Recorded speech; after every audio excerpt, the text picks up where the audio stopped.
The way Vivian's eyes lit up when she saw my college ID wasn't the look of a mother seeing her daughter's achievements. It was the look of someone who'd been waiting for exactly this moment, though I couldn't understand why. Before we continue, tell us where you are watching from. We bring you real-life stories from across the world. And don't forget to hit that subscribe button. Cassandra Wells had always been comfortable with her adoption story. Clean, simple, closed case. Her parents, Robert and Janet Wells, had told her the truth from the beginning. A teenage pregnancy, a difficult decision, a loving choice to give her a better life. She'd grown up in suburban Connecticut with piano lessons and soccer practice, never feeling like anything was missing.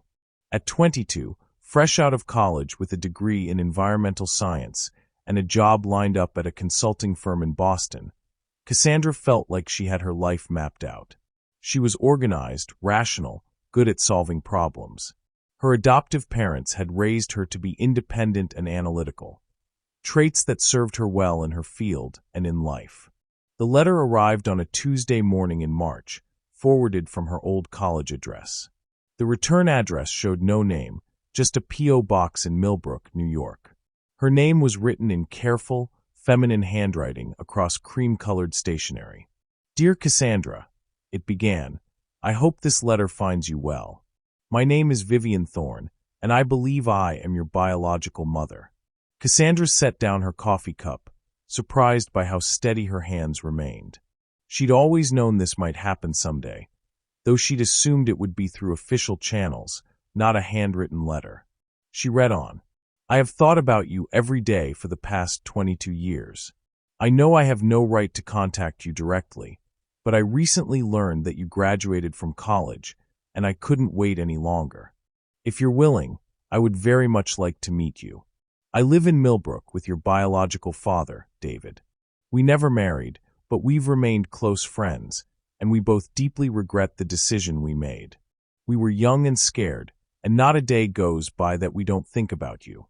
The letter included a phone number and an email address, along with a request that Cassandra take her time deciding whether to respond.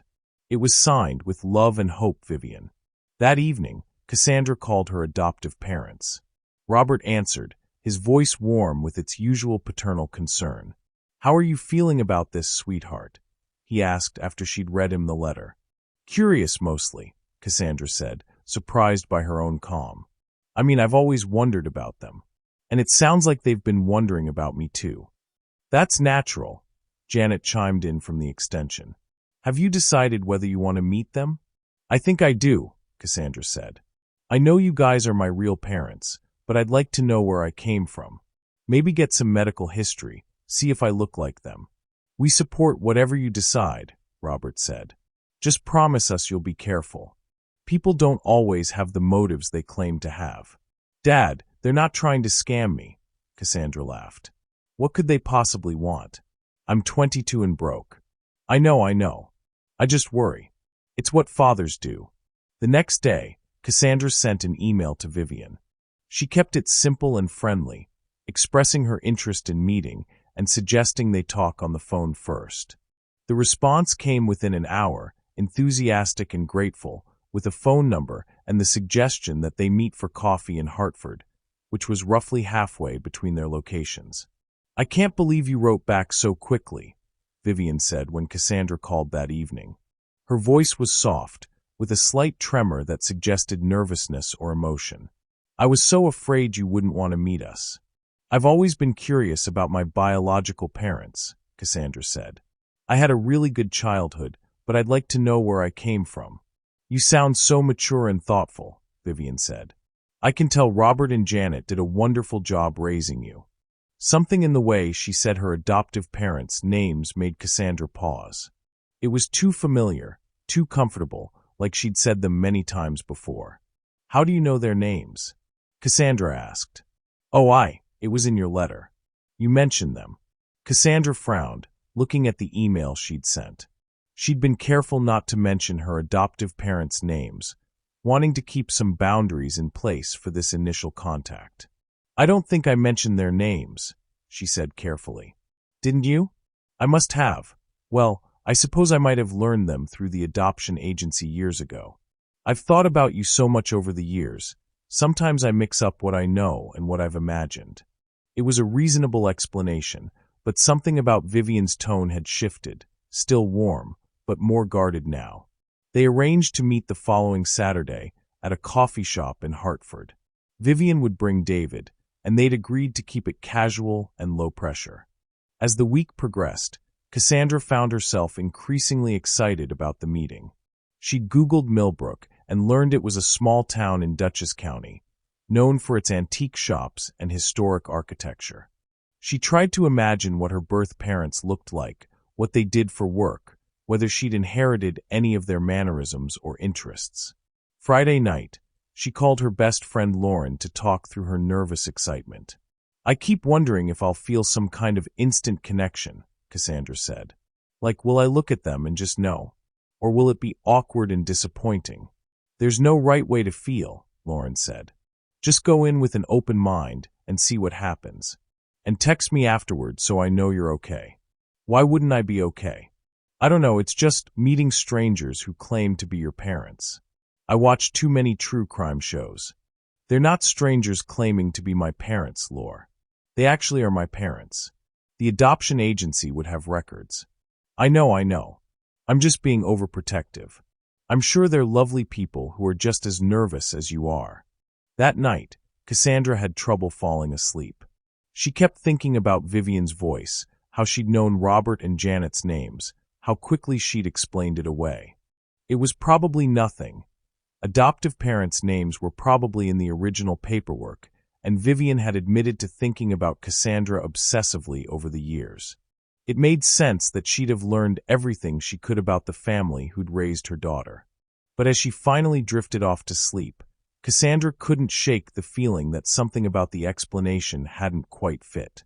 It was like a puzzle piece that looked right, but didn't sit flush with the others. She told herself she was overthinking it, that she was just nervous about meeting them. After all, what reason could they possibly have to lie? The coffee shop in Hartford was exactly the kind of place Cassandra had imagined for a first meeting. Neutral territory with enough ambient noise to soften any awkward silences. She arrived 10 minutes early, choosing a corner table where she could watch the door. Her palms were damp with nervous sweat as she checked her phone repeatedly, though she wasn't sure what she was checking for. At exactly 2 p.m., a woman approached her table. She was in her early 40s, with shoulder-length auburn hair and green eyes that were unmistakably similar to Cassandra's own.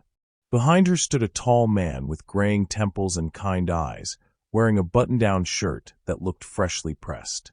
"Cassandra," the woman said, her voice catching slightly. "I'm Vivian. This is David." Cassandra stood, unsure whether to shake hands or attempt a hug. Vivian solved the dilemma by reaching out and gently squeezing her arm, a gesture that felt both intimate and respectful of boundaries. "You're beautiful," Vivian said, her eyes filling with tears. "You look just like I imagined you would." David stepped forward, extending his hand. "It's wonderful to meet you," he said. His grip was firm but not overpowering. "Thank you for giving us this chance." They settled into their chairs, and Cassandra found herself studying their faces, looking for resemblances. She had Vivian's eyes and the shape of David's nose. It was surreal, seeing her own features reflected in strangers' faces. "This is so strange," Cassandra said, then immediately worried she'd been rude. "I mean, good strange. It's just, I've never seen anyone who looks like me before." "I know exactly what you mean," Vivian said. "I've been imagining this moment for so long, and now that it's here, I can barely believe it's real." David flagged down the waitress, and they ordered coffee. The conversation started safely: college, Cassandra's job prospects, general questions about her childhood. Vivian and David seemed genuinely interested in every detail, asking follow-up questions that showed they were listening carefully.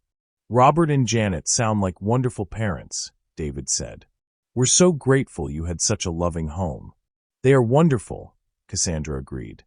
"They've always been supportive of me wanting to find you someday." "That's generous of them," Vivian said. Some adoptive parents feel threatened by biological parents reaching out. Did you go through the adoption agency to find me? Cassandra asked. I always wondered how that worked. Vivian and David exchanged a quick glance, so brief that Cassandra almost missed it. Actually, Vivian said, we've been keeping track of you over the years.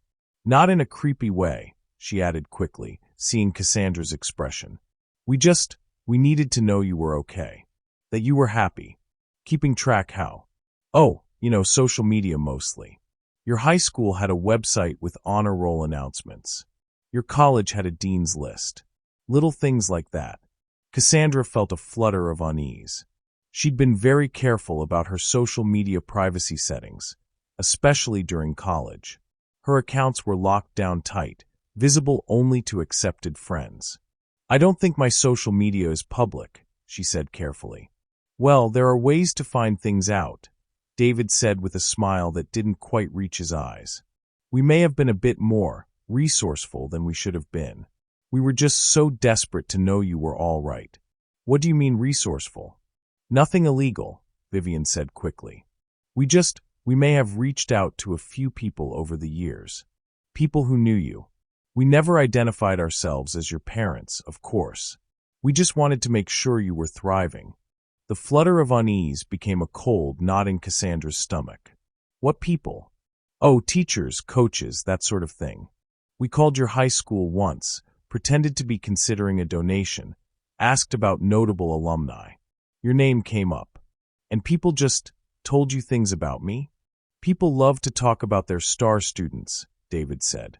Your chemistry teacher, Ms. Patterson, was especially proud of your science fair project junior year.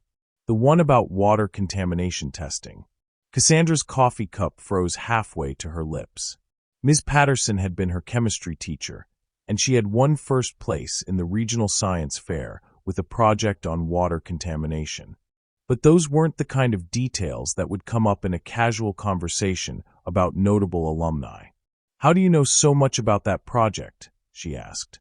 Like I said, Ms. Patterson was very proud. No, Cassandra interrupted. I mean, specific details. The topic, the fact that I won regionally. That's not the kind of thing someone mentions in passing. Vivian's smile faltered slightly.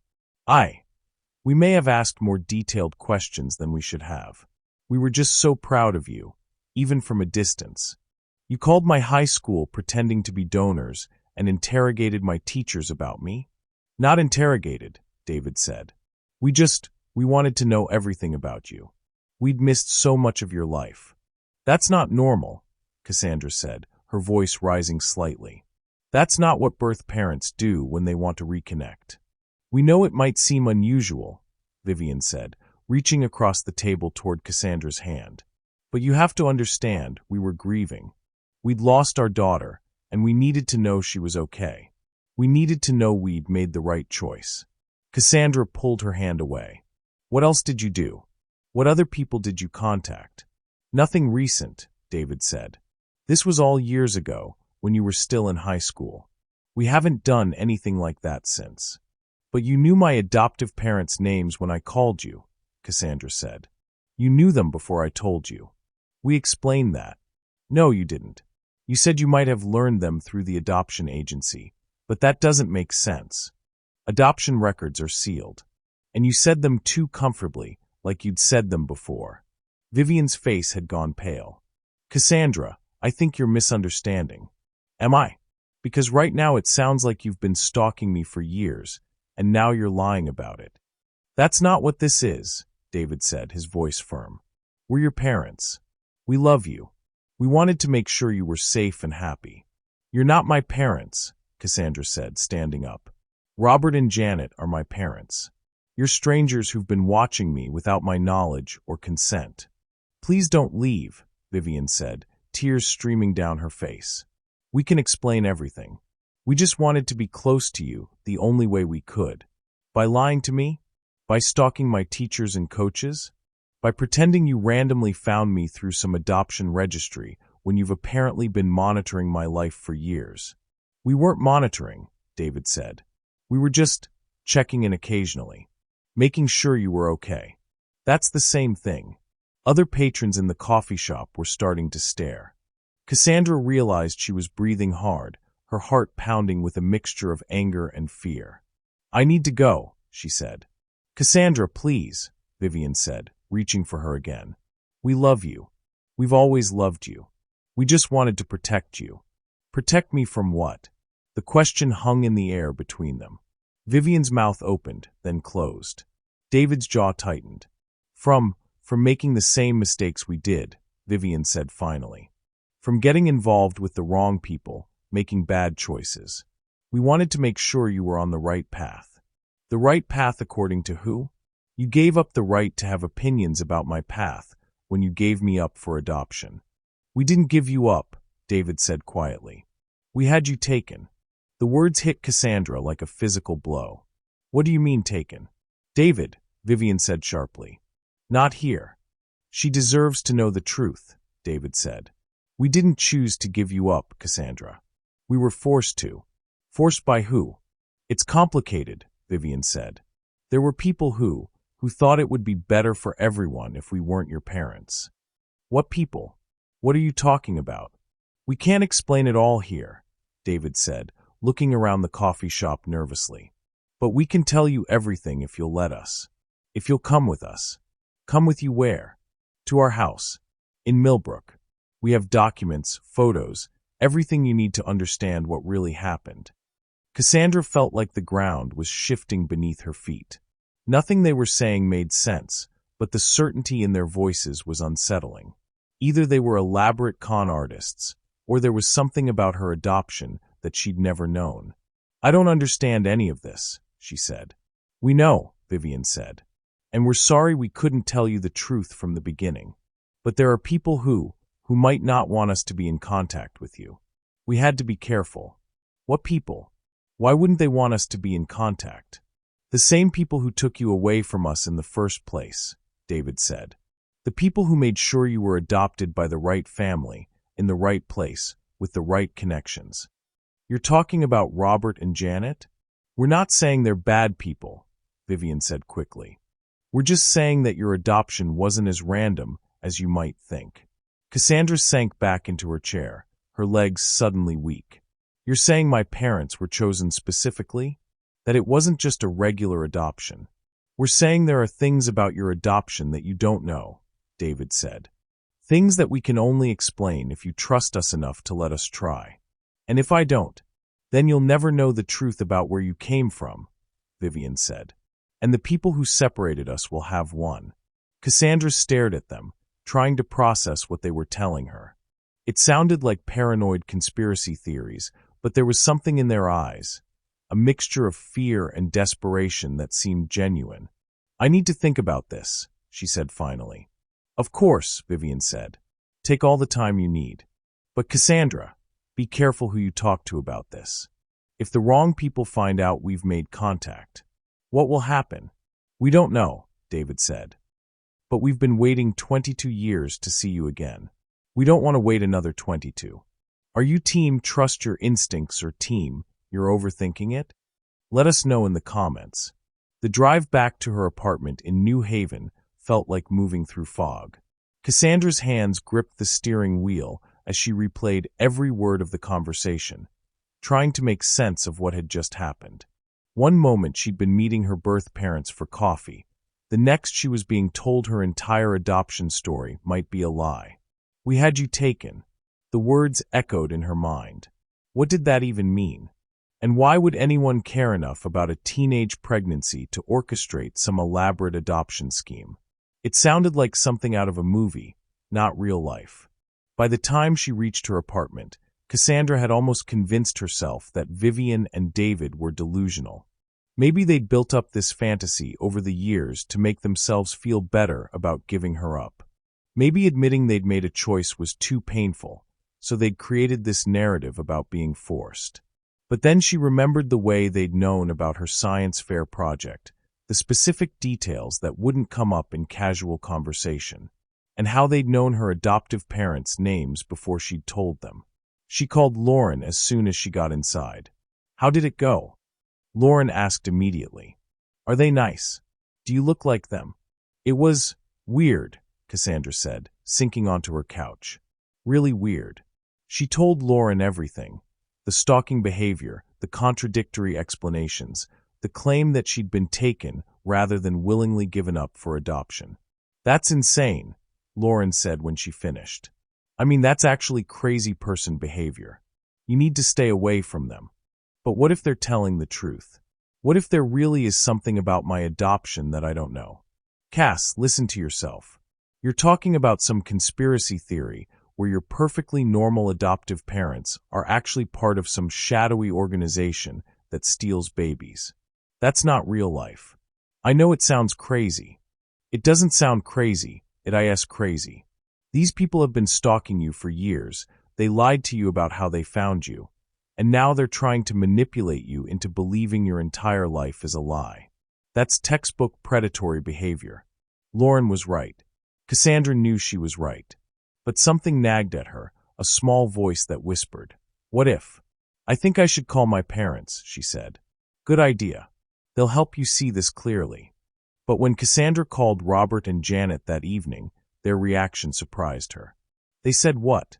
Robert's voice was sharp in a way she'd rarely heard. "They said I was taken, not given up willingly. And they've been keeping track of me for years, calling my teachers and coaches. It was really unsettling." There was a long pause. "Are you sure that's what they said?" "Dad, I was sitting right there. They said there were people who made sure I was adopted by the right family, in the right place, with the right connections. They made it sound like you guys were specifically chosen." Another pause. "That's ridiculous, sweetheart. We went through the normal adoption process. We were on a waiting list for almost 2 years. But is it possible that—" "Cassandra," Janet's voice cut in from the extension, "these people are trying to manipulate you. They're probably mentally ill, or they want something from you. Promise me you won't see them again." The urgency in Janet's voice was almost as unsettling as anything Vivian and David had said. Her parents were usually calm and measured, encouraging her to think things through. This immediate, absolute dismissal felt different. "I wasn't planning to see them again," Cassandra said. "I just wanted to know if there was any chance that what they said was true." "There's no chance," Robert said firmly. "Your adoption was completely normal and legal. These people are either delusional or they're running some kind of scam." "What kind of scam?" "I don't have any money." "I don't know, sweetheart. But people like this always have an angle. Promise me you'll block their number and not respond to any more contact." "Okay," Cassandra said, though something in her resisted making that promise. "I love you guys." "We love you too," Janet said. "And we're here for you if you need anything." After she hung up, Cassandra sat in her kitchen, staring at her phone. Her parents' reaction had been protective, which was normal. But there had been something else in their voices, a note of fear that she'd never heard before. She opened her laptop and started searching for information about adoption fraud, closed adoptions, anything that might explain what Vivian and David had told her. Most of what she found was either about international adoption scams or birth parents trying to reclaim children years later. Nothing that matched her situation. Then she found an article about coercive adoption practices in the 1980s and 1990s, cases where young mothers had been pressured or deceived into giving up their children. The article mentioned wealthy families who had essentially bought babies through intermediaries, using lawyers and social workers to identify pregnant women in vulnerable situations. Cassandra's stomach clenched. She'd been born in 1999, which wasn't the right time period, but what if similar practices had continued? What if her birth parents really had been coerced? She picked up her phone and stared at Vivian's number. One call, just to ask them to clarify what they'd meant about being forced to give her up. But Lauren's words echoed in her mind. That's textbook predatory behavior. Instead, she called her college roommate, Emma, who was in her second year of law school. "Can adopted kids access their original birth certificates?" she asked after explaining the situation. "It depends on the state," Emma said. "Some states have opened their records, others keep them sealed. Connecticut might allow it, but there's usually a process." "Why?" "I just want to verify some things." These people are making claims about my adoption that don't make sense. You could also contact the adoption agency directly. They might be able to tell you if these people are legitimate or if they're just claiming to be your birth parents. That's a good idea. I'll try that. But when Cassandra called the adoption agency the next morning, she hit a wall. I'm sorry, but I can't release any information about your adoption without proper documentation and a formal request, the woman on the phone said. Even to you as the adoptee. I just want to know if the people who contacted me are really my birth parents. I understand, but we have strict protocols. I can send you the forms you need to fill out, but the process can take several weeks. Cassandra hung up frustrated. Several weeks felt like an eternity when she was being told her entire life story might be a lie. Her phone buzzed with a text from an unknown number. This is Vivian. I know yesterday was overwhelming. We're sorry we couldn't explain everything properly. If you change your mind about visiting us, we'll be home this weekend. We have documents that might help explain things. No pressure. We love you. Cassandra stared at the message. Documents that might help explain things. What kind of documents? And how had they gotten her cell phone number? She'd only given them her email address. She called the coffee shop in Hartford. Do you have security cameras? She asked the manager. Yes, why? I was there yesterday afternoon, and I think someone might have been watching me. Is there any way I could see the footage? I'm sorry, but we don't release security footage to customers. If you think you were being stalked, you should call the police. The police. The thought hadn't occurred to her, but maybe that was exactly what she should do. Report that these people had been monitoring her for years, that they'd contacted her under false pretenses. But what if they were telling the truth? What if her adoption really wasn't what it seemed? That afternoon, Cassandra drove to the town library and spent hours researching adoption records, sealed documents, and coercive adoption practices. She found case studies that made her blood run cold. Stories of young mothers who'd been told their babies had died, only to discover years later that they'd been given to wealthy families. Stories of adoption agencies that had essentially trafficked infants to buyers willing to pay premium prices. None of it directly applied to her situation, but it proved that adoption fraud was real, that it had happened, that it could happen. Her phone buzzed with another text from Vivian. We know you're researching adoption fraud. We're not trying to scare you, but there are people who might not want you to know the truth. Please be careful who you talk to about this. Cassandra's hands shook as she read the message. How could they possibly know what she was researching? Unless. She looked around the library, scanning the other patrons. An older man reading a newspaper at a corner table. A woman with a laptop near the windows. A teenager doing homework at a study corral.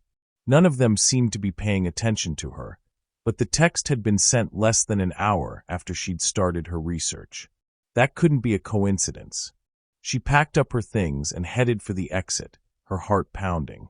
As she reached the parking lot, she turned back to look at the library. The man with the newspaper was standing at the window, watching her. Their eyes met for a split second before he stepped back, disappearing from view.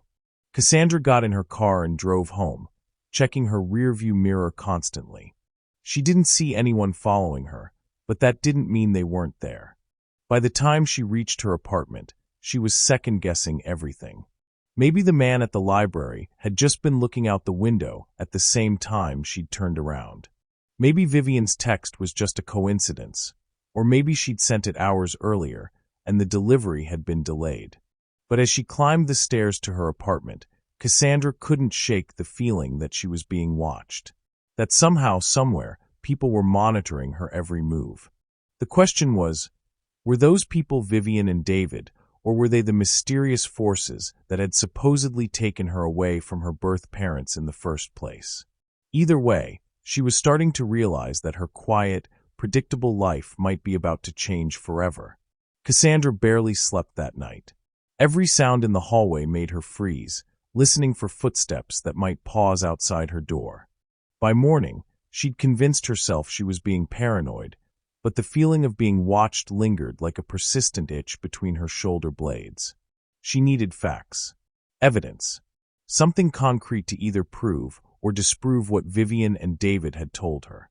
At work that day, Cassandra found herself distracted, staring at adoption websites instead of environmental impact reports. During her lunch break, she called her high school. "I'd like to speak with Ms. Patterson, please." The chemistry teacher. "I'm sorry, but Ms. Patterson retired 3 years ago. Can I help you with something? Do you have her contact information? I'm a former student. We don't give out personal information about retired staff, but I can take a message if you'd like."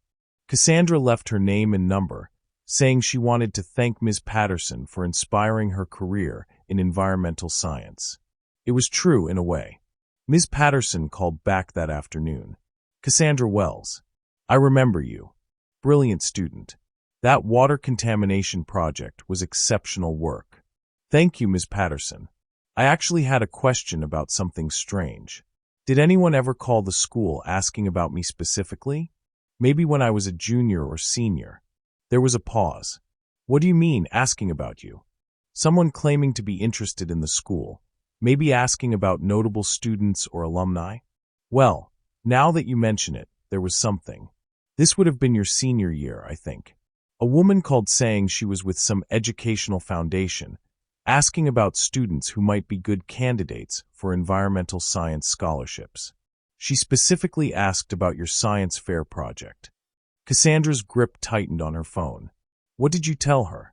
"I was excited to recommend you, naturally. I talked about your project, your grades, your college plans. She seemed very knowledgeable about environmental science, asked very specific questions about your methodology. Do you remember anything else about her? Her name, the foundation she represented?" "I'm sorry, it was years ago. But I remember thinking it was wonderful that there were people out there specifically looking for bright students like you." After she hung up, Cassandra sat in her car in the office parking lot, trying to process what she'd learned. Vivian had been telling the truth about contacting her teachers. The question was, why? That evening, she called her soccer coach from high school. "Coach Martinez? This is Cassandra Wells. I played midfielder for you from 2015 to 2017. Cass, of course I remember you. Team captain, scholarship to UConn. How are you doing?" "I'm great, thanks. I have a weird question, though. Did anyone ever call you asking about me? Maybe someone claiming to be a college scout or something." Coach Martinez was quiet for a moment. "Actually, yes. Your senior year, I got a call from someone saying they were with a sports analytics company, doing research on student athletes who balanced academics and athletics successfully. They asked about your stats, your leadership qualities, whether you'd had any injuries." "What did you tell them?" "I bragged about you, of course. Said you were one of the most dedicated players I'd ever coached, that you had great instincts on the field and natural leadership abilities." "Why do you ask?" "Did they say what company they were with?" "Something generic. Sports performance analytics, maybe?" I remember thinking the questions were unusually personal for a research company, but I figured they were being thorough. Cassandra thanked him and hung up, her mind racing. The pattern was becoming clear. Someone had been systematically gathering detailed information about her throughout high school, her academic achievements, her athletic performance, her personality traits, her future plans. But was that someone Vivian and David, or the mysterious people they claimed had orchestrated her adoption? She decided to test something. She drove to the library again, choosing a different branch this time, and spent an hour researching adoption fraud cases from the late 1990s. Then she went home and waited. Her phone buzzed at 9:17 p.m. "Please be careful about your research. Some information is better left buried. We only want to protect you. V." This time, Cassandra was ready. She immediately called the library. "Do you keep records of who uses your computers?" she asked the evening librarian. "We keep logs, yes. For security purposes." "Why?" "Someone is monitoring my internet activity, and I need to know if it's happening at the library or somewhere else." "That's concerning. Have you contacted the police?" "Not yet. Can you tell me if anyone asked about my computer usage today? Maybe someone claiming to be with tech support or security." "No, nothing like that. But if you're worried about digital privacy, you might want to check your personal devices. Sometimes people install monitoring software without you knowing. After hanging up, Cassandra stared at her laptop. Could someone have installed spyware? She wasn't particularly tech-savvy, but she'd heard about parents monitoring their children's internet usage. What if someone was doing the same thing to her? She called Emma again. How would someone monitor my internet activity without my knowledge? There are lots of ways, Emma said. Spyware on your devices, monitoring your network traffic, even just watching what websites you visit if they have access to your router. Why? Someone seems to know what I'm researching online, and they're texting me about it within hours. That's really creepy, Cass. You should definitely go to the police. But what if? Cassandra stopped herself. She'd been about to say, what if they're telling the truth? But she realized how that sounded. What if what? Nothing. I'm probably just being paranoid. But after Emma hung up, Cassandra found herself examining her laptop, her phone, even her apartment. She didn't know what to look for, but she felt compelled to search for signs that someone had been monitoring her. In her bedroom, she noticed that some of her papers were slightly out of order on her desk. Her birth certificate and social security card, which she usually kept in a specific folder, seemed to have been moved slightly. Or maybe she was imagining it. The next day, Cassandra called the hospital where she'd been born. I'm trying to get information about my birth records, she told the records department. What kind of information? I need to verify some details about my adoption. Specifically, whether my birth parents signed relinquishment papers voluntarily.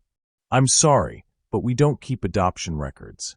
Those would be handled by the adoption agency or the court that processed the adoption. But you would have records of who was present when I was born, right? Who made medical decisions. Those records would be part of your medical file, which we can only release to you with proper identification and a formal request. Cassandra made an appointment to view her birth records the following week. It wasn't much, but it was something concrete she could verify. That afternoon, she received another text from Vivian. We know you're trying to verify our story.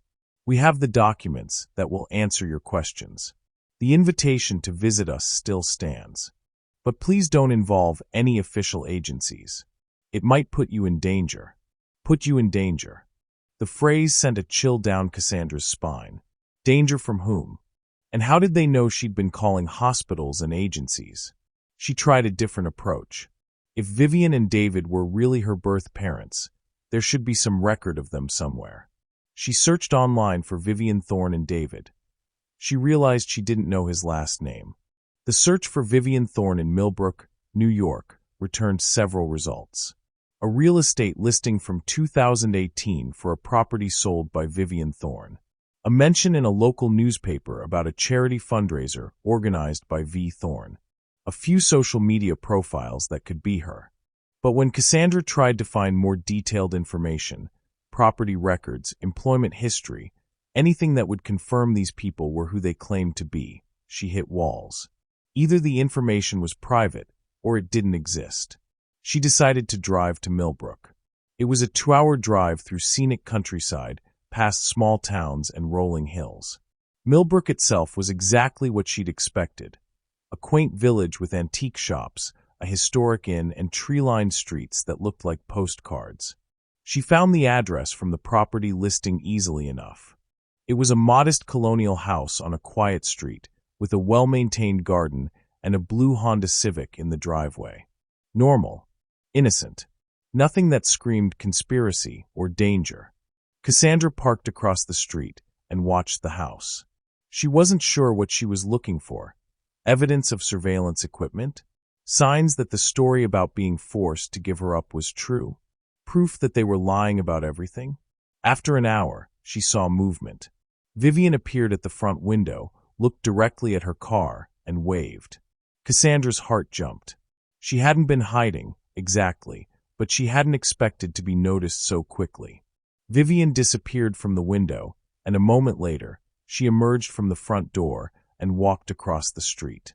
I'm so glad you came, Vivian said, approaching the driver's side window. I was hoping you'd decide to see us again. I'm just looking around, Cassandra said lamely. Would you like to come inside? David's at work, but he'll be home soon. We could talk more privately. Every instinct told Cassandra to drive away.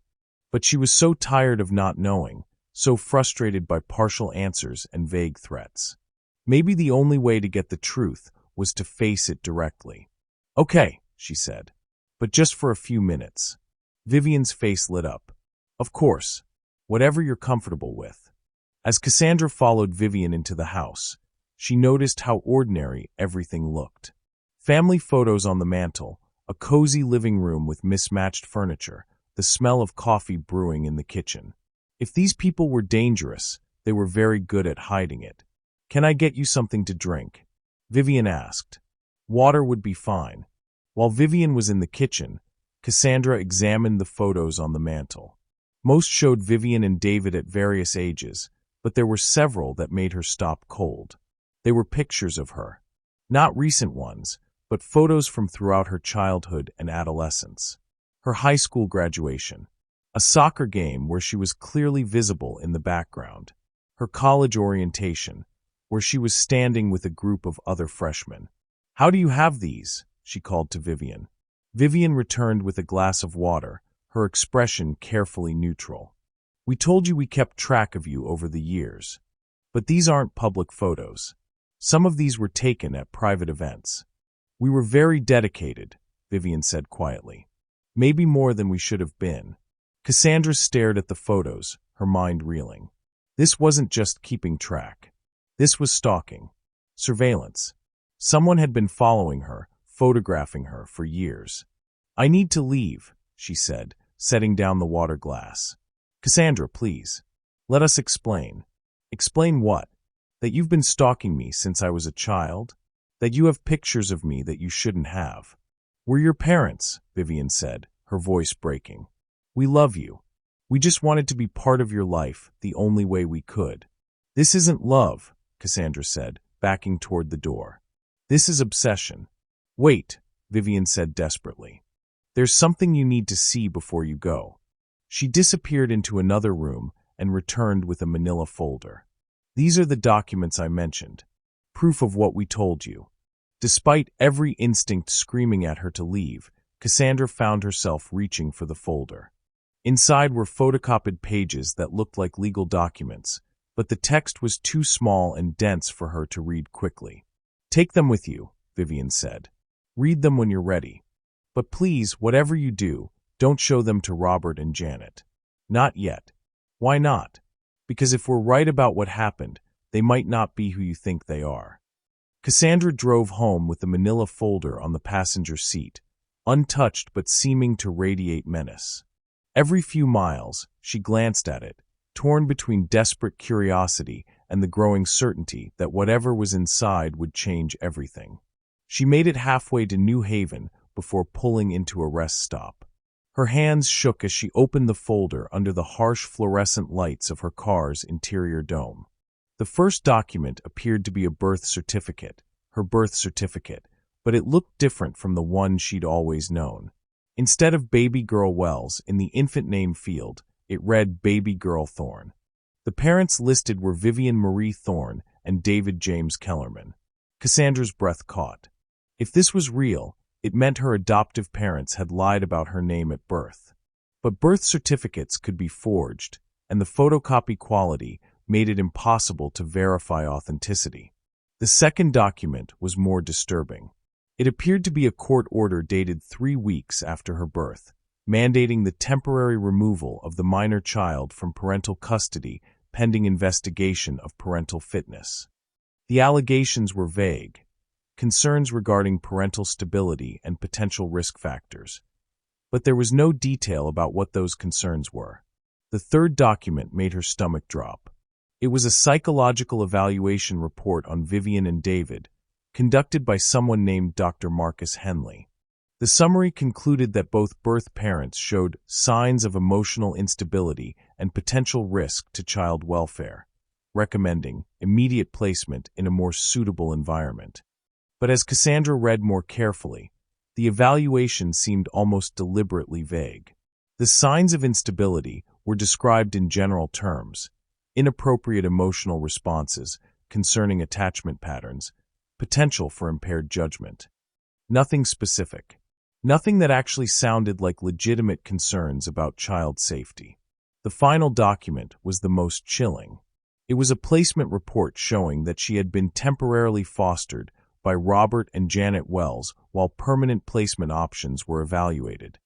Except the temporary placement had apparently become permanent when Vivian and David were deemed unsuitable for reunification.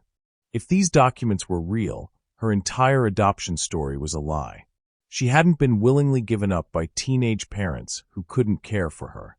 She'd been taken by the state based on a psychological evaluation that seemed suspiciously fabricated. But if the documents were fake, then Vivian and David had gone to extraordinary lengths to create an elaborate deception. Cassandra's phone buzzed with a text. "Have you read them yet? We know it's a lot to process. Please call when you're ready to talk. V." The timing felt invasive, like they were watching her somehow. She looked around the rest stop parking lot, scanning for any sign of surveillance, but saw only other travelers and truckers. She drove the rest of the way home in a daze, the documents burning like radioactive material in the folder beside her. In her apartment, she spread them out on her kitchen table and read through them again, looking for signs of forgery or inconsistencies.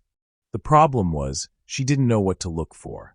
The letterheads looked official, the signatures appeared genuine, and the language sounded like bureaucratic legalese. But anyone with basic design skills and access to legal templates could probably create convincing fakes. She called Emma. "I need someone to look at some legal documents. Can you tell if they're legitimate? I can try, but I'm still just a law student." "What kind of documents?" "Court orders, psychological evaluations, placement reports. From when I was a baby." "Where did you get them?" Cassandra hesitated. "From my birth parents. They claim these prove I was taken from them illegally." "Cass, that sounds really sketchy. Why would they have copies of sealed court documents?" "I don't know. But if they're real, then there would be official records somewhere. Courts don't just lose files, especially ones involving child welfare. You could verify this through proper channels. But they told me not to involve official agencies. They said it might put me in danger." Emma was quiet for a long moment. "Listen to yourself. You're talking about shadowy conspiracies and mysterious danger. These people are isolating you from normal support systems and making you dependent on them for information. That's classic manipulation. But what if? No what ifs. Take those documents to a lawyer, or to the police, or to the court that supposedly issued them. If they're real, they'll verify. If they're fake, you'll know these people are lying to you." After Emma hung up, Cassandra stared at the documents again. Emma was right about verifying them through official channels. But what if Vivian and David were also right about the danger? Her phone rang. Robert's number. "Hi, sweetheart. How are you doing? We've been worried about you since that meeting with those people." "I'm okay," Cassandra said, though her voice sounded strained even to her own ears. "You don't sound okay. Has something else happened?" Cassandra looked at the documents spread across her table. Every instinct told her to show them to her parents, to get their opinion. But Vivian's warning echoed in her mind. "Don't show them to Robert and Janet." "Not yet. I'm just tired," she said. "Work has been stressful." "Are you sure? You know you can tell us anything." "I know, Dad. I love you. We love you too. Remember, if those people contact you again, don't engage with them. People like that can be very persuasive, but they're not looking out for your best interests." After she hung up, Cassandra realized she'd just lied to her father for the first time in her adult life. The realization made her feel sick. She spent the rest of the evening researching Dr. Marcus Henley, the psychologist who had supposedly evaluated Vivian and David. She found several Dr. Henleys in the Connecticut area, but none who seemed to match the time frame or specialization that would make sense for the evaluation. She also tried to verify the court case number listed on the documents, but quickly discovered that accessing sealed adoption records required legal procedures she didn't understand. At midnight, frustrated and exhausted, she made a decision that felt both impulsive and inevitable. She called Vivian. "I read the documents," she said without preamble when Vivian answered. "And I don't know what to think. How do I know they're real?" "Because we lived through it," Vivian said. "Because we spent 22 years trying to find a way back to you. But anyone could fake documents like this. And I can't verify any of the information independently. What would it take to convince you?" "I don't know. Official verification, I guess. But you said not to involve official agencies. Because the same people who took you away are still in positions of power. Dr. Henley, for instance. He's not just some random psychologist. He's connected to the adoption agency that placed you. He's connected to the law firm that represented your adoptive parents. It's all connected, Cassandra." "That sounds paranoid. Does it? Or does it sound like what rich, powerful people do when they want something badly enough? What could my parents possibly want badly enough to steal a baby? You tell me. What makes you special, Cassandra? What makes you different from other children?" The question caught her off guard. "Nothing. I'm completely ordinary." "Are you? Think about it. Your academic achievements, your athletic abilities, your leadership qualities. You're not ordinary, and you never have been. Lots of kids are good students and athletes. But how many have your specific combination of traits? How many test in the 99th percentile for analytical thinking while also demonstrating exceptional emotional intelligence and physical coordination?" Cassandra felt a chill run down her spine. "How do you know about my test scores?" "The same way we knew about your science fair project and your soccer statistics. We've been keeping track." "That's not normal, Vivian. That's not what parents do." "It's what parents do when their child has been stolen from them," Vivian said, her voice hardening. "It's what parents do when they're trying to protect their daughter from people who might use her for their own purposes." "Use me for what purposes?" "We're not sure yet. But think about your adoptive parents, Cassandra. Really think about them.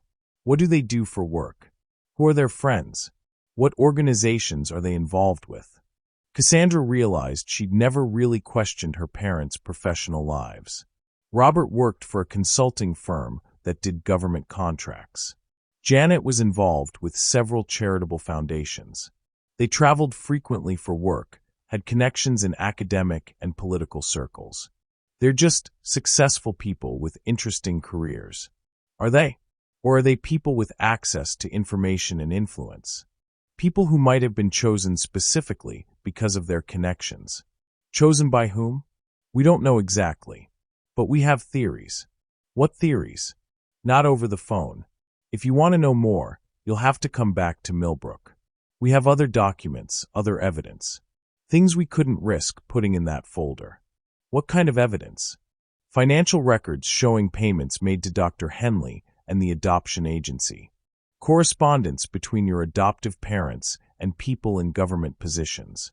Documentation of a research project that your adoption might have been connected to. What research project? A longitudinal study of gifted children placed in specific family environments. A study designed to see if certain combinations of genetic potential and environmental factors could produce optimal outcomes. Cassandra's hands went numb. You're saying I was adopted as part of some kind of experiment. We're saying it's possible. And if it's true, then your safety might depend on you continuing to meet certain expectations. What happens if you deviate from the path they've planned for you? What happens if you start asking too many questions? This is insane, Cassandra whispered. Is it? Or is it just bigger than you wanted to believe? After Vivian hung up, Cassandra sat in her dark apartment, staring at the documents on her table. Everything Vivian had said sounded like paranoid conspiracy theories. But the documents looked real. The surveillance photos were definitely real. And her parents' reaction to the initial contact had been unusually urgent and fearful. She thought about her childhood, looking for signs she might have missed. The frequent moves when she was young, always to better opportunities. The private schools, the specialized testing, the way her parents had always seemed to know exactly what activities and programs would be best for her development. Had it been normal parental guidance, or something more calculated? Her phone buzzed with a text from an unknown number. Your research tonight has been noted. Please be more careful about what you investigate and where.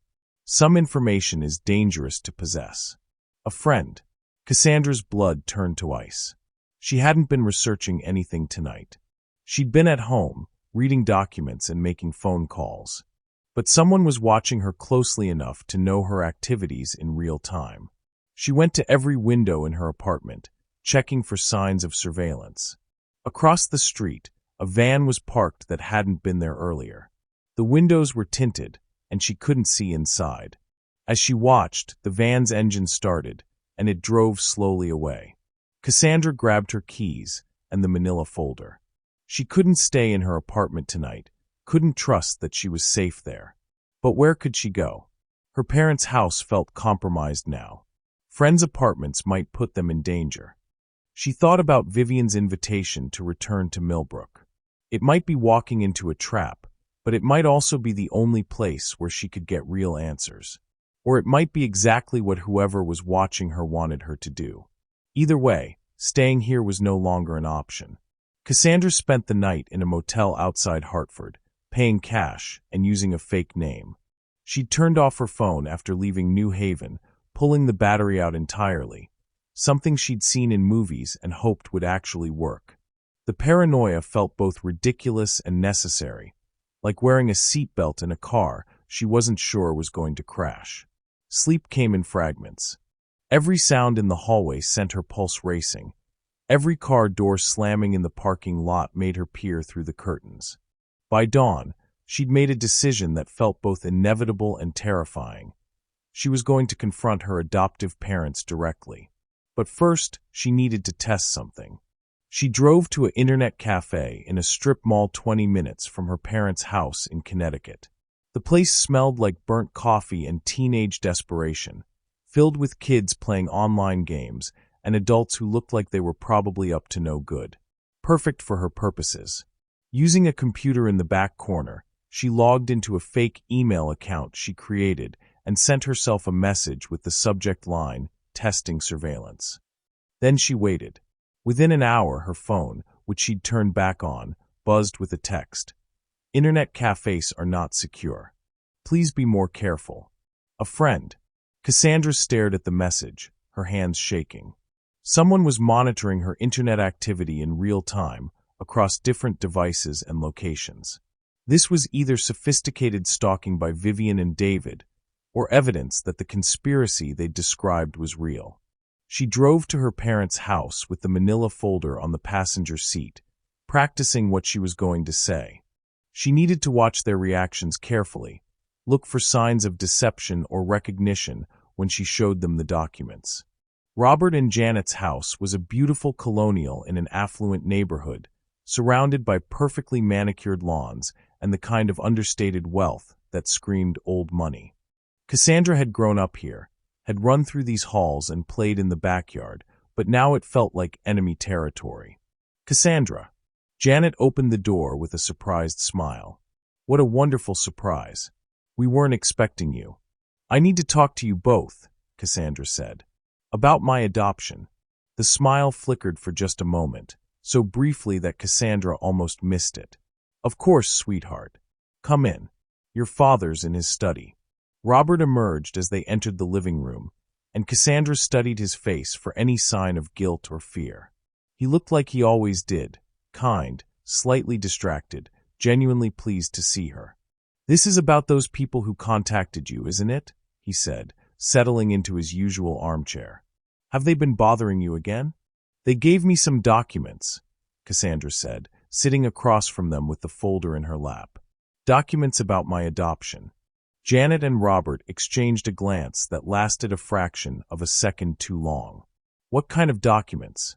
Janet asked.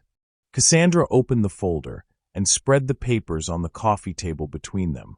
Documents that suggest I wasn't willingly given up for adoption, that I was taken from my birth parents by court order. She watched their faces carefully as they leaned forward to examine the papers. Robert's expression remained neutral, professional, like he was reviewing contracts for work. Janet's face went pale.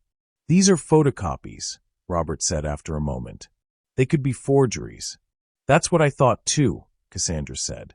But they knew details about my birth that they shouldn't have known. And they've been monitoring me for years, taking pictures, contacting my teachers. Monitoring you? Janet's voice was sharp. What do you mean monitoring you?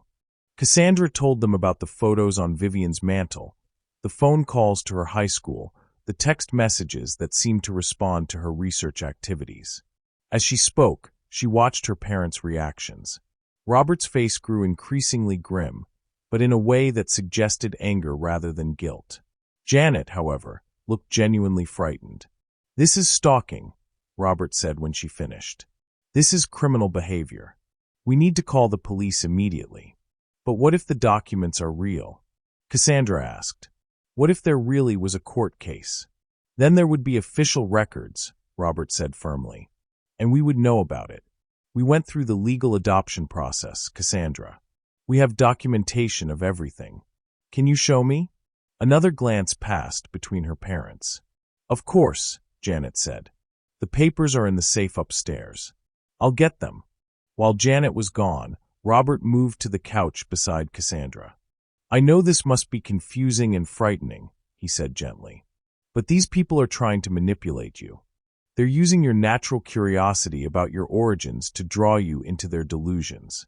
But how do you explain the surveillance? The photos they have of me? Obsessed people can be very resourceful. They probably hired a private investigator, or they've been following you themselves. It's disturbing, but it's not evidence of some grand conspiracy." Janet returned with a thick folder of legal documents. "Here's everything from your adoption," she said, setting it on the table. You can see that it was completely above board. Cassandra examined the papers. They showed a standard adoption process. Robert and Janet had been approved as adoptive parents, had been matched with a pregnant teenager through a licensed agency, and had legally adopted her when she was 3 days old. The birth mother was listed as Jane Doe, a placeholder for someone who had chosen to remain anonymous. "But these documents don't show any court case involving my birth parents," Cassandra said. "If Vivian and David are really my birth parents, where are they in this paperwork?" "They're not your birth parents," Robert said. "The timeline doesn't even match. According to their story, you were taken from them weeks after birth, but according to our records, you were placed with us when you were 3 days old." Cassandra looked back and forth between the two sets of documents. The timelines were indeed inconsistent. Either Vivian and David were lying about when she was taken, or the adoption paperwork was falsified. "I want to call the adoption agency," she said. "I want to verify these records independently." "That's a good idea," Janet said quickly. "In fact, why don't we call right now?" She reached for the phone, but Robert stopped her. "It's Saturday, honey. They won't be open." "Then we'll call Monday morning," Cassandra said. "Together." "Absolutely," Robert said. "And in the meantime, I think we should contact the police about the stalking behavior. These people have been harassing you for weeks now." "They haven't been harassing me," Cassandra said. "They've been trying to tell me something." "They've been trying to manipulate you," Janet said, her voice rising. "Can't you see that? They're probably mentally ill, or they're running some kind of scam." "What kind of scam? What could they possibly want from me?"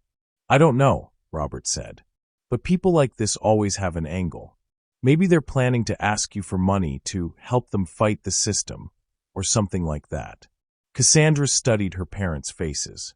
Their explanations were logical, their concerns seemed genuine, and their willingness to involve official authorities suggested they had nothing to hide. But something still felt off. "If they're just delusional stalkers," she said slowly, "then how do they know so much about my life? How did they know I was researching adoption records at the library? How did they know about my internet searches?" Robert and Janet looked at each other again. This time, the glance lingered longer. "What do you mean, they knew about your internet searches?" Robert asked. Cassandra told them about the text messages that seemed to respond to her research activities, about the message she'd received at the internet cafe that morning. "That's impossible," Janet said. Unless what?" Unless they've installed spyware on your devices, Robert said. Or unless they've compromised your internet connection somehow. He stood up and walked to the window, peering out at the street. Have you noticed anyone following you? Any strange vehicles? There was a van outside my apartment last night, and I thought I saw someone watching me at the library. Robert's expression darkened. This is more serious than I thought. They're not just obsessed, they're potentially dangerous. We need to call the police right now, Janet said, reaching for the phone again. Wait, Cassandra said. There's something else. They mentioned a research project. A longitudinal study of gifted children placed in specific family environments. They said my adoption might have been connected to it. The silence that followed was deafening. Robert turned away from the window, his face carefully neutral. Janet's hand froze halfway to the phone. That's ridiculous, Robert said after a long moment. We adopted you because we wanted a child, not because of some research project. But is it possible that such a project existed? That you might have been chosen as adoptive parents because of your backgrounds and connections? Chosen by whom? Janet asked, but her voice sounded strained. I don't know. Government agencies? Academic institutions? Private research foundations? Robert sat back down, his expression serious. Cassandra, I want you to listen to me very carefully. There are no secret research projects. There are no shadowy organizations controlling adoptions. These people are feeding you conspiracy theories to make you distrust the people who love you. Then explain the surveillance. Explain how they know things they shouldn't know. We'll figure that out, Robert said. But in the meantime, I need you to promise me you won't have any more contact with them. They're clearly escalating their behavior, and I'm worried about your safety. What if they're telling the truth? They're not, Janet said firmly. And even if some tiny part of their story was based in reality, they're still stalkers who have been violating your privacy for years. That's not the behavior of loving parents. That's the behavior of predators. Cassandra looked at the documents spread across the coffee table. Vivian and David's version of her adoption story and her parents' official records. Two completely different narratives, both internally consistent, both impossible to verify quickly. I need time to think, she said, gathering up the papers. Of course, Robert said. But promise me you'll stay somewhere safe tonight. Not your apartment. They clearly know where you live. You can stay here, Janet offered. In your old room. I appreciate that, but I think I need some space to process all of this. Then at least promise us you won't meet with those people again, Robert said. Not until we can get the police involved and figure out what's really going on. Cassandra looked at her parents. The people who had raised her, loved her, supported her dreams and ambitions. They seemed genuinely concerned for her welfare, genuinely frightened by the idea of her meeting with Vivian and David again. But they also seemed to be holding something back. I promise I'll be careful, she said, which wasn't exactly the same thing. As she left her parents' house, Cassandra felt more confused than ever. Everyone seemed to be telling her partial truths. Everyone seemed to be protecting her from something, but no one was telling her the whole story. Her phone buzzed with a text as she reached her car. How did your conversation go? Are you ready to hear the rest of the truth? V. Cassandra stared at the message. Either Vivian had incredible timing, or she really was being watched constantly. She thought about her parents' promise to call the adoption agency on Monday, about their willingness to involve the police, about their logical explanations for everything Vivian and David had told her. Then she thought about the way they'd looked at each other when she mentioned the research project, about Janet's hand freezing when she reached for the phone, about the subtle inconsistencies in their reactions. Someone was lying to her. The question was who? Cassandra didn't go home. Instead, she drove aimlessly through Connecticut's winding back roads, her mind churning through every conversation, every document, every inconsistency she'd noticed over the past week. The manila folder sat in her passenger seat like a loaded weapon, full of allegations that could destroy everything she thought she knew about her life. By evening, she found herself parked outside a 24-hour diner in a town she didn't recognize, staring at her phone. She had 17 missed calls from her parents and 3 text messages from Vivian, each more urgent than the last. From Robert, please call us. We're worried sick. Whatever you're thinking of doing, please don't do it alone. From Vivian, they're going to try to discredit us now. Don't let them convince you we're dangerous. You're so close to the truth. The truth. Everyone claimed to have it, but no one was willing to give it to her straight. She made a decision that felt both desperate and inevitable. She was going to force someone to tell her the whole story, no matter what it cost. But first, she needed to test something that had been nagging at her since leaving her parents' house. She drove to an electronics store and bought a cheap prepaid phone with cash. In the parking lot, she used it to call the adoption agency that had supposedly handled her placement. "Hartwell Family Services," a recorded voice said. "Our offices are currently closed. If this is an emergency." She hung up and searched for the agency online using the prepaid phone. What she found made her blood run cold. Hartwell Family Services had been shut down by the state of Connecticut in 2003, 4 years after her birth, for irregularities in record-keeping and placement procedures. The agency's license had been revoked following an investigation into questionable financial practices and potential violations of adoption protocols. If her adoption records were from Hartwell, and Hartwell had been shut down for corruption, then everything her parents had shown her was suspect. With shaking hands, she called Vivian. "Thank God," Vivian said immediately. "We were starting to think they'd convinced you not to contact us. The adoption agency that supposedly placed me was shut down for corruption," Cassandra said without preamble. "We know. That's part of what we've been trying to tell you. Why didn't you mention that before? Because we needed you to discover it yourself. If we'd told you, you would have thought we were making it up to support our story." Cassandra closed her eyes, feeling the last of her certainty crumble away. "I need to know everything.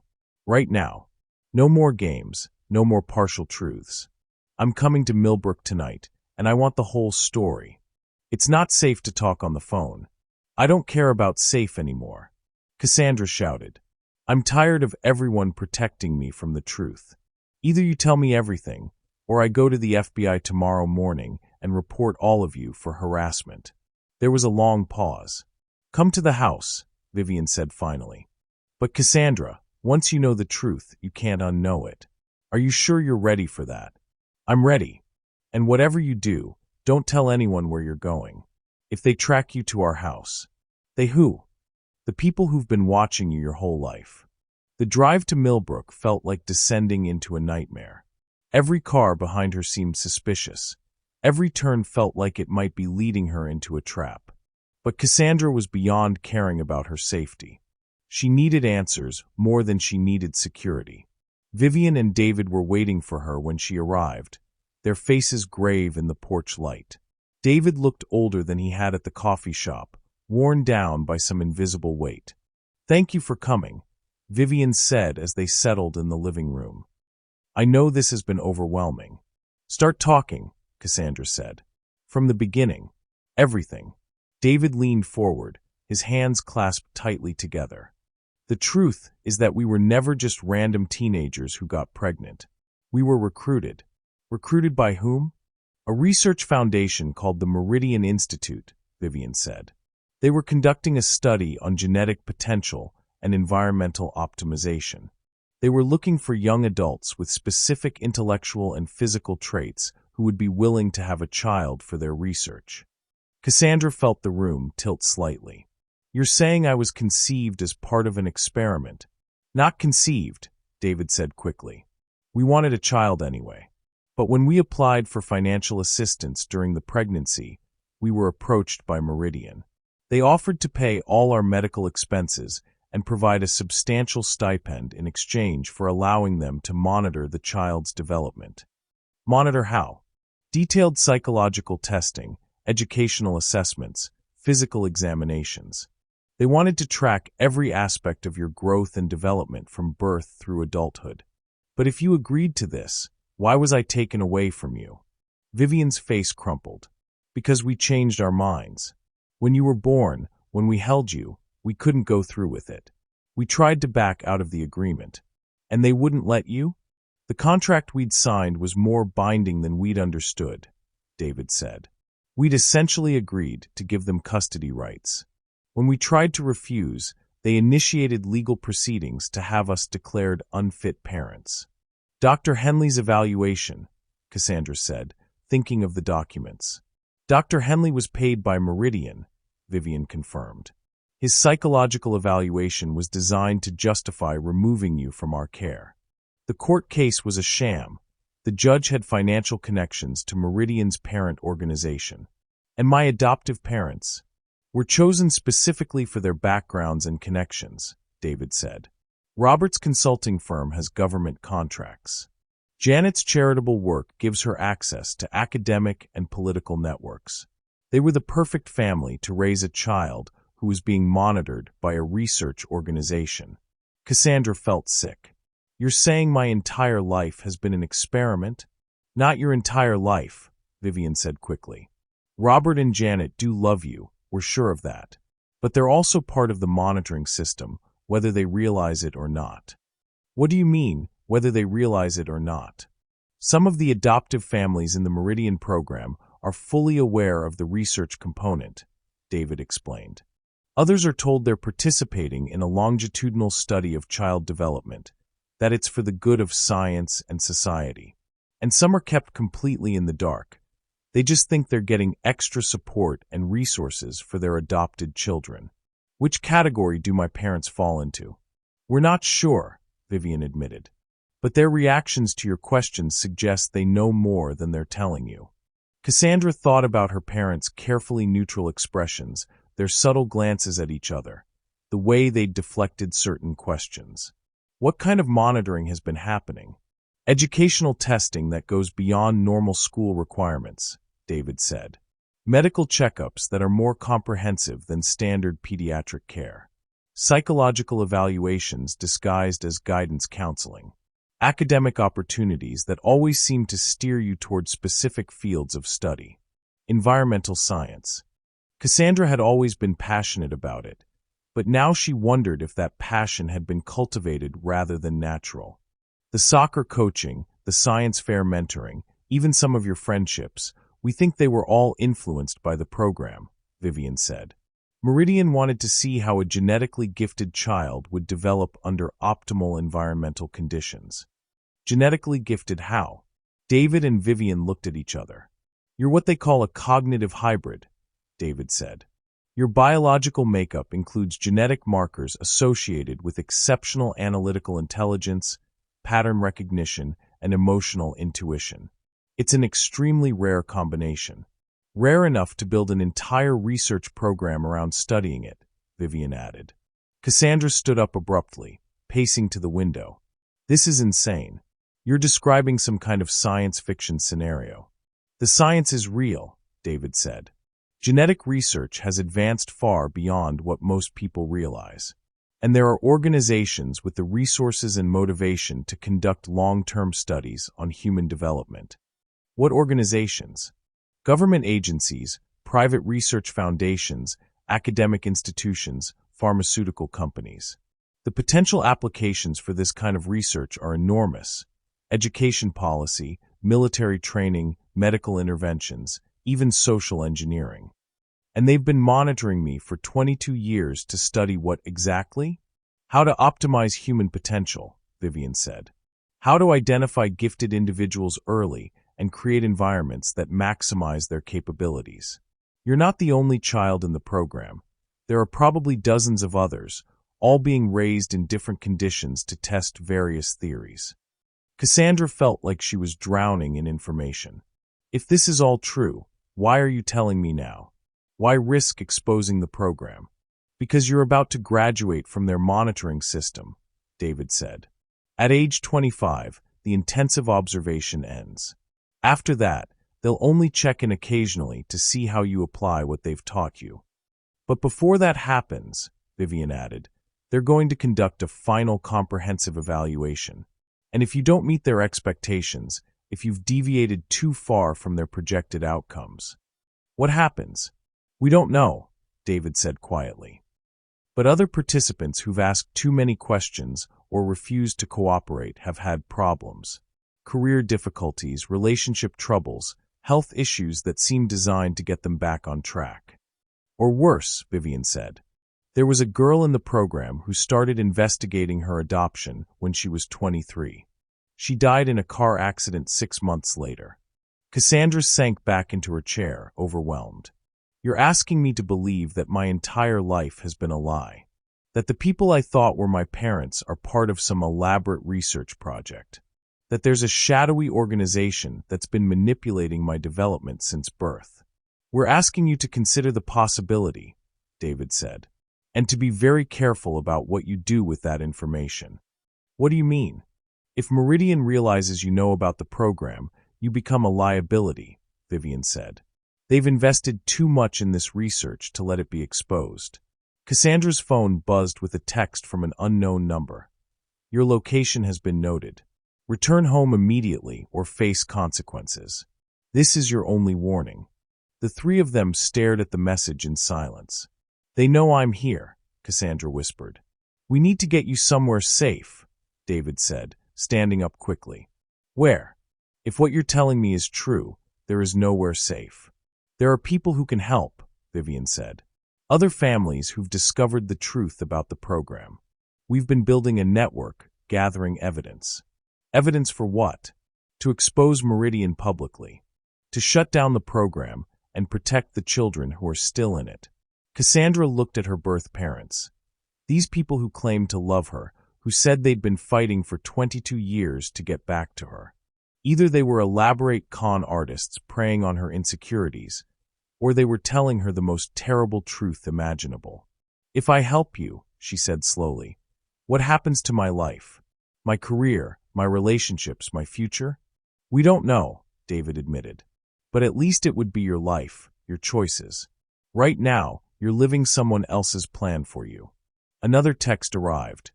You have 30 minutes to leave voluntarily. After that, we will retrieve you by force. We need to go, Vivian said urgently. Right now. Go where? Somewhere they can't find you. Somewhere you'll have time to decide what you want to do with this information. Cassandra looked around the modest living room, at the photos of herself that these people had collected over the years, at the documents that either proved everything or proved nothing.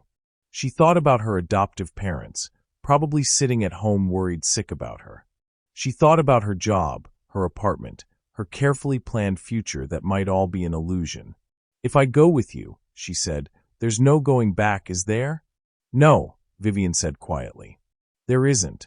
The sound of car engines reached them from outside. Multiple vehicles, moving fast. They're here, David said, looking out the window. We're out of time. The sound of car doors slamming echoed through the quiet Millbrook street like gunshots. Cassandra peered through the curtains and saw 3 black SUVs positioned strategically around the house, their tinted windows reflecting the streetlights like dead eyes. Back door, David whispered urgently, grabbing a backpack that seemed to have been pre-packed for this moment. We can cut through the neighbor's yard to the woods. But as they moved toward the kitchen, a spotlight blazed through the back windows, illuminating the entire rear of the house. They were surrounded. Cassandra Wells. A voice called through a megaphone. This is Agent Morrison with the Federal Bureau of Investigation. We need you to come out safely. You are not in any danger, but the people you're with are wanted for questioning in connection with multiple felonies. Cassandra's world tilted. The FBI. They're not FBI, Vivian said, but her voice shook with uncertainty. Meridian has connections everywhere. They can make anyone believe anything. We know you're frightened and confused, the voice continued. Your parents, Robert and Janet Wells, are here. They're very worried about you. Through the front window, Cassandra could see 2 familiar figures standing behind one of the SUVs. Even at this distance, she could make out her father's distinctive profile, her mother's anxious posture. That's impossible, she whispered. How did they know I was here? David's face was grim. Either they've been tracking you or what? Or Robert and Janet called them. The megaphone crackled again. Ms. Wells, We have evidence that the individuals you're with have been stalking you for several years. They are not your biological parents. They are mentally unstable individuals who have constructed an elaborate fantasy around your identity." "That's a lie," Vivian said desperately. "They're trying to discredit us." But doubt was creeping into Cassandra's mind like poison. She thought about the surveillance photos, the way Vivian and David seemed to know her every move, the elaborate story about research programs and genetic experiments. What if the simplest explanation was the right one? What if these people really were delusional stalkers? "We also have evidence," the voice continued, "that they have been attempting to extort money from your family by claiming to possess information about your adoption. This is a federal crime." "Extort money?" Cassandra turned to face Vivian and David. "Is that true?" "No," Vivian said. "We never asked for money. But you did contact my parents, didn't you? Before you contacted me." David and Vivian exchanged a look that lasted too long. "We tried to reach out to them first," David admitted. "We thought they might help us reconnect with you." "And what did you say to them?" "We told them who we were," Vivian said. "We explained that we wanted to meet you." "And they refused," David said. "They said you were happy and well-adjusted, and that contact with us would only cause you pain. So you went around them and contacted me directly." "Because we had a right to know you," Vivian said. "Because you had a right to know the truth about your origins." "But what if they were right?" Cassandra asked. "What if knowing the truth would only cause pain?" The spotlight outside shifted, and suddenly the entire front of the house was illuminated. Through the windows, Cassandra could see agents in tactical gear positioning themselves around the perimeter. "Ms. Wells," the megaphone called again, "we're going to give you 5 minutes to come out voluntarily. After that, we will enter the building to ensure your safety." "Don't go out there," Vivian pleaded. "Once they have you, we'll never be able to prove the truth about Meridian." "What if there is no Meridian?" Cassandra asked. "What if you've been lying to me this whole time?" "Look at the documents," David said desperately. "Look at the evidence. Documents can be forged. Evidence can be fabricated. Then how do you explain the surveillance? The knowledge about your life that we shouldn't have? Maybe you really are stalkers. Maybe you've been following me for years, taking pictures, learning about me, and you've constructed this elaborate fantasy to justify your obsession." Vivian's face crumpled. "You don't believe us." "I don't know what to believe anymore," Cassandra said. "Everyone has explanations for everything. Everyone has evidence. Everyone claims to be protecting me from the truth." She walked to the front window and looked out at the scene outside. The agents looked professional, official. Her parents stood behind their protection, and even from this distance, she could see the genuine worry on their faces. "What if the simplest explanation is the right one?" she said, more to herself than to Vivian and David. "What if you're just two people who couldn't have children, who became obsessed with me as a substitute for the family you couldn't create?" "That's not what this is," David said, but his voice lacked conviction. "Isn't it? You have pictures of me throughout my childhood that you shouldn't have. You know details about my life that you learned by contacting my teachers and coaches under false pretenses. You've created an elaborate story about secret research programs that explains why I was supposedly taken from you." "The story is true," Vivian insisted. "Prove it. Show me one piece of evidence that can be independently verified. One document that isn't a photocopy. One witness who isn't connected to your story." Vivian and David looked at each other helplessly. "We can't," David admitted. "The whole point of a secret program is that it's secret. There are no independent witnesses, no publicly available records." "How convenient," Cassandra said. "Ms. Wells," the megaphone called. 2 minutes remaining. Cassandra closed her eyes, trying to think clearly through the chaos in her mind. She thought about her childhood, the opportunities that had seemed to appear at just the right moments, the way her parents had always known exactly what programs and activities would be best for her development. She thought about her test scores, her achievements, the sense she'd always had that she was somehow different from other kids. But she also thought about simpler explanations. Loving parents who wanted the best for their child. Natural intelligence combined with good opportunities. The normal anxieties of an adopted child wondering about her origins. "What if I go out there," she said to Vivian and David, "and it turns out you were telling the truth? What happens to you?" "We'll probably go to prison," Vivian said quietly. "They'll claim we were stalking you, harassing your family, maybe even kidnapping you. And what if I stay here, and it turns out you were lying? What happens to me?" "We would never hurt you," David said. "Whatever else you believe about us, please believe that. But staying here makes me complicit in whatever you've done. If you really are stalkers, then I become an accessory." The megaphone crackled. "1 minute, Ms. Wells." Cassandra looked around the room one more time, at the photos on the mantel, at the documents scattered across the coffee table, at these two people who claimed to be her parents, but might be elaborate fraudsters or delusional stalkers. "I need you to answer one question honestly," she said. "Have you ever asked my adoptive parents for money? Have you ever threatened to expose information about my adoption unless they paid you?" Vivian and David looked at each other, and in that moment of hesitation, Cassandra saw the truth. "You did," she said. "You tried to blackmail them." "Not blackmail," David said quickly. "We just suggested that a financial settlement might help us afford legal representation to challenge the adoption." "That's blackmail." "We were desperate," Vivian said, tears streaming down her face. "We'd spent 22 years trying to find you through legal channels. Nothing worked. We thought maybe if we could pressure them into admitting the truth." "The truth about what? About Meridian? Or the truth about the fact that you've been stalking their daughter for years?" "Time's up, Ms. Wells," the megaphone announced. "We're coming in." The sound of the front door splintering echoed through the house. Heavy footsteps pounded across the hardwood floors. Cassandra heard shouting. "Clear left. Moving right. Target located," as tactical agents flooded into the living room. "Hands where we can see them," one of them shouted, weapons trained on Vivian and David, who raised their hands immediately. "Don't hurt them," Cassandra said quickly. "They didn't threaten me." Agent Morrison appeared in the doorway, a tall woman with graying hair and kind eyes that reminded Cassandra of her mother. "Ms. Wells? I'm Agent Morrison. Are you injured?" "No, I'm fine. Did these individuals make any threats against you or your family?" Cassandra looked at Vivian and David, who were being handcuffed with professional efficiency.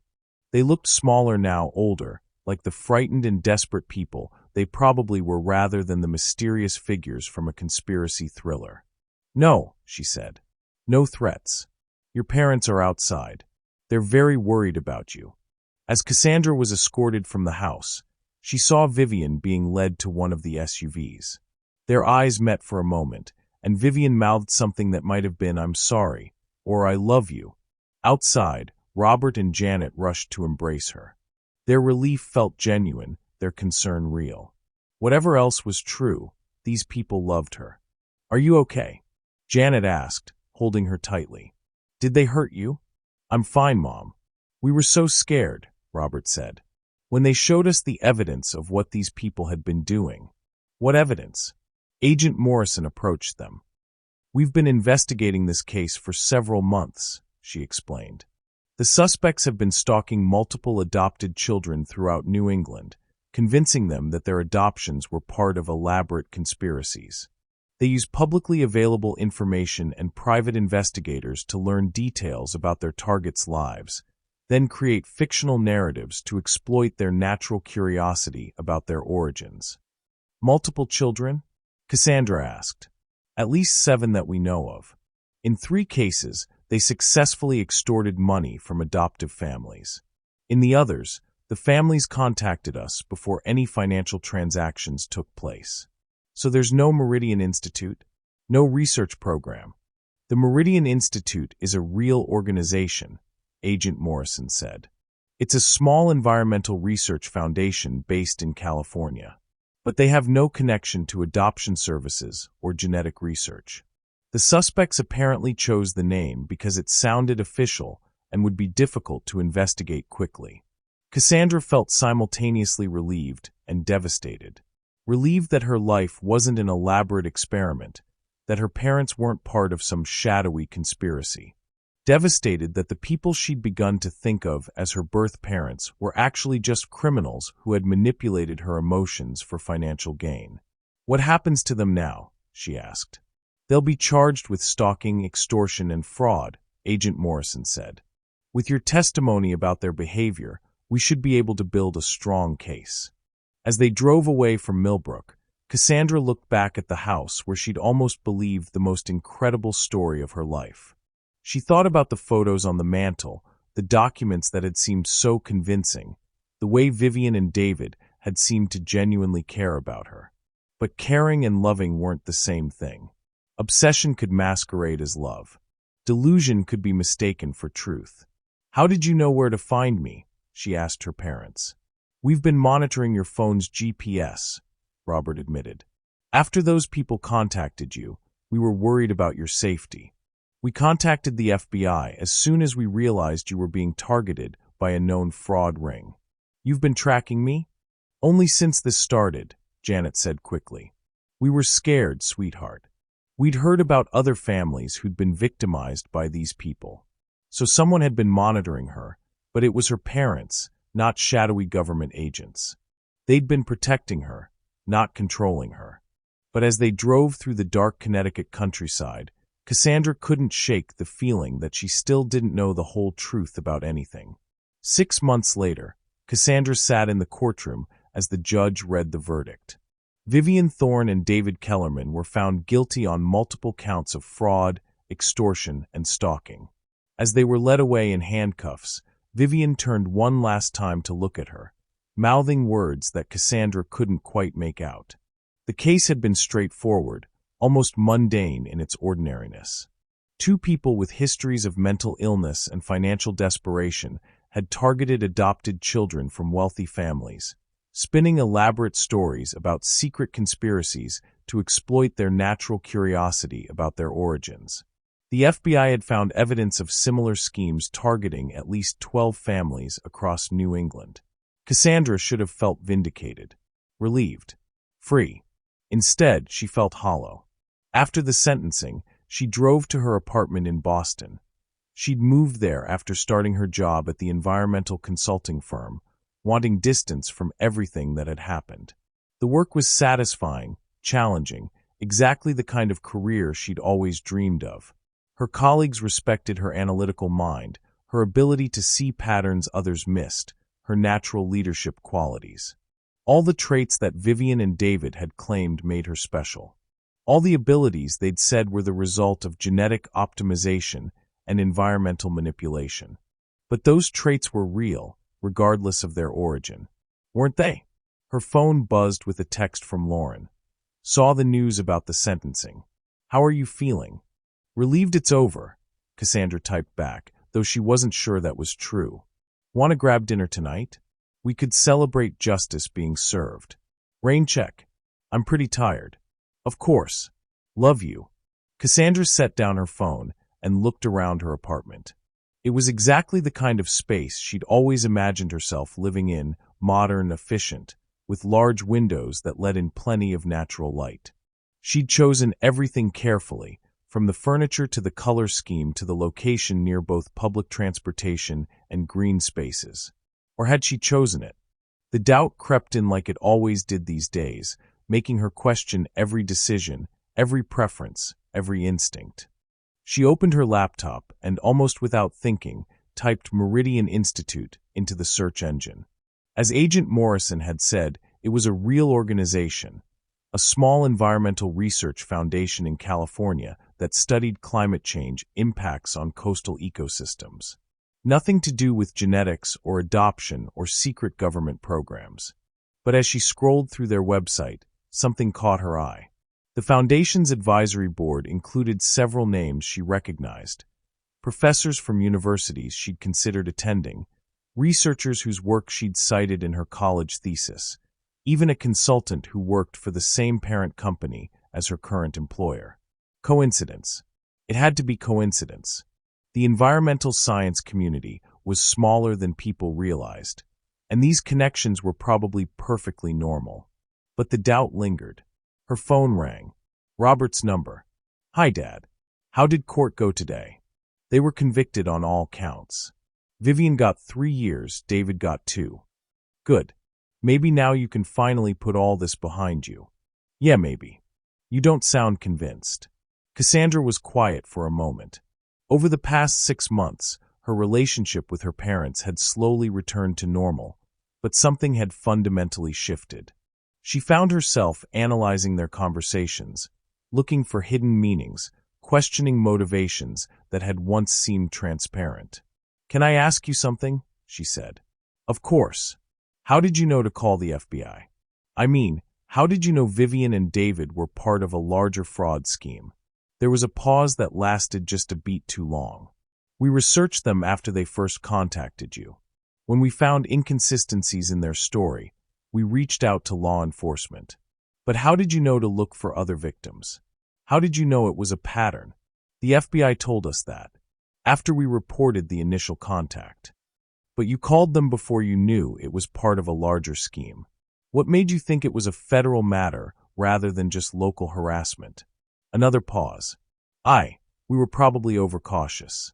After everything those people put you through, we wanted to make sure all the resources were brought to bear." It was a reasonable explanation. But something in Robert's tone reminded her of the careful way Vivian and David had answered her questions. Technically truthful, but not quite complete. "Dad, is there anything about my adoption that you haven't told me?" "What do you mean?" "I mean, is there anything unusual about how I was placed with you?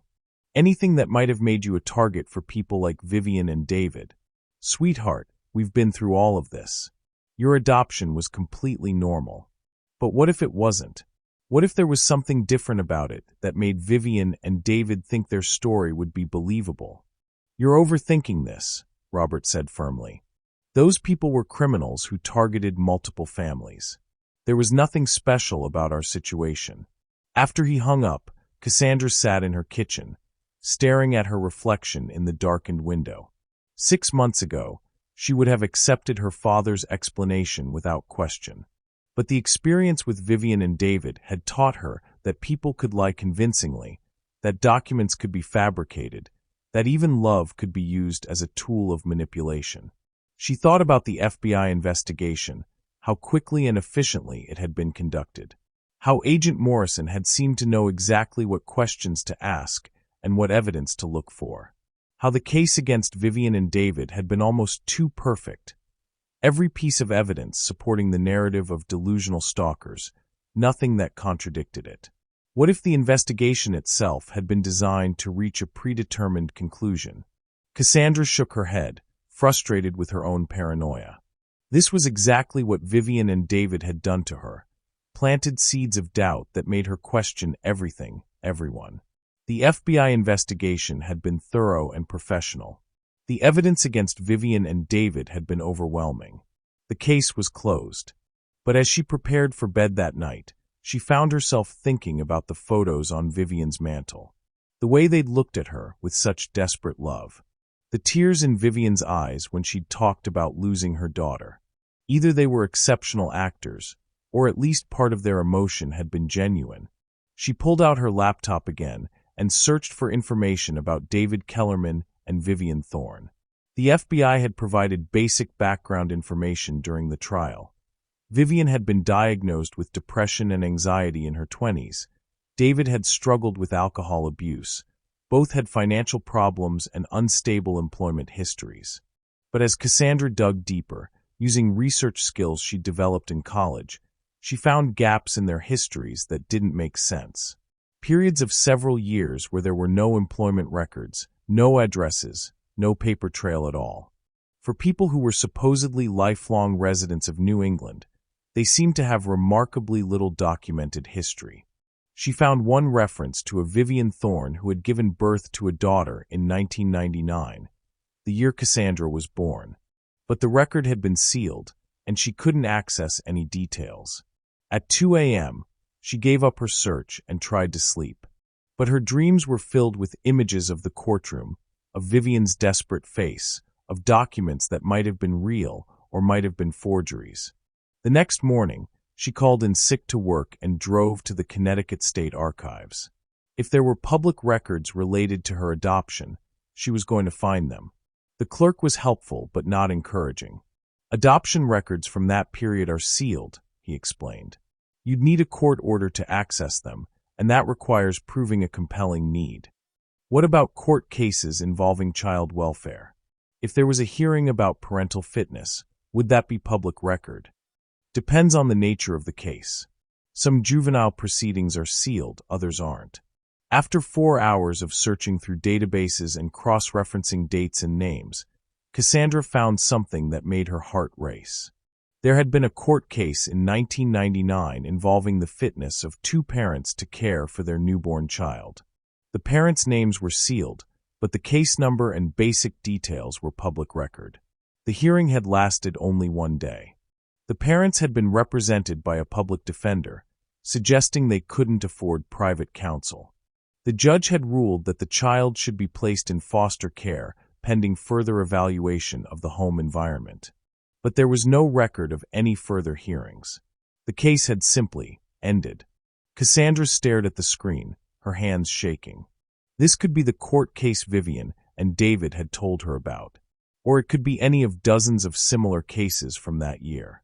There was no way to know for certain without accessing the sealed records.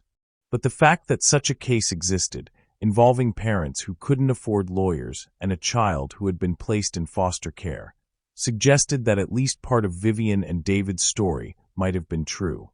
As she drove home, Cassandra's phone buzzed with a text from an unknown number. The truth is never as simple as it seems. Some questions are more dangerous than their answers. Be careful what you choose to believe. She pulled over immediately, her heart pounding. The message had no signature, no indication of who had sent it. It could have been from anyone, a friend playing a prank, a random spam message, even someone connected to Vivian and David's case. Or it could have been from someone who knew more about her adoption than they were willing to say publicly. Cassandra stared at the message for a long time, then deleted it and turned off her phone. Some questions, she realized, might never have satisfactory answers. Some truths might be too complex, too dangerous, or too painful to fully uncover. But as she sat in her car on the side of the road, watching traffic flow past her toward destinations she couldn't know, Cassandra made a decision. She was going to live her life as if it belonged to her, regardless of how it had begun, regardless of who might or might not be watching, regardless of what secrets might be buried in sealed court files.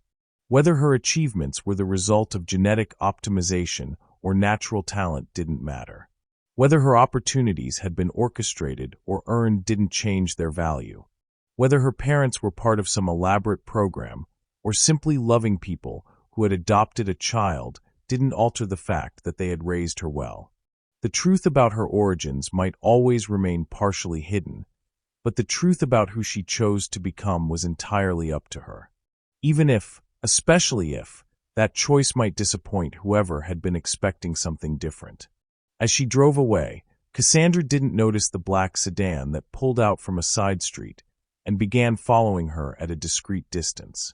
She didn't see the driver make a brief phone call or hear the words, "Subject appears to be discontinuing investigation. Recommend continued passive monitoring." But perhaps, on some level, she sensed that her story was far from over. And perhaps that was exactly the way it was supposed to be. As we have come to the end of this wonderful story, what do you think really happened here? Was Cassandra right to trust the FBI's version of events? Or did she make a mistake by not pursuing the truth further? Drop your theory below. Was this a case of justice served, or a cover-up succeeding?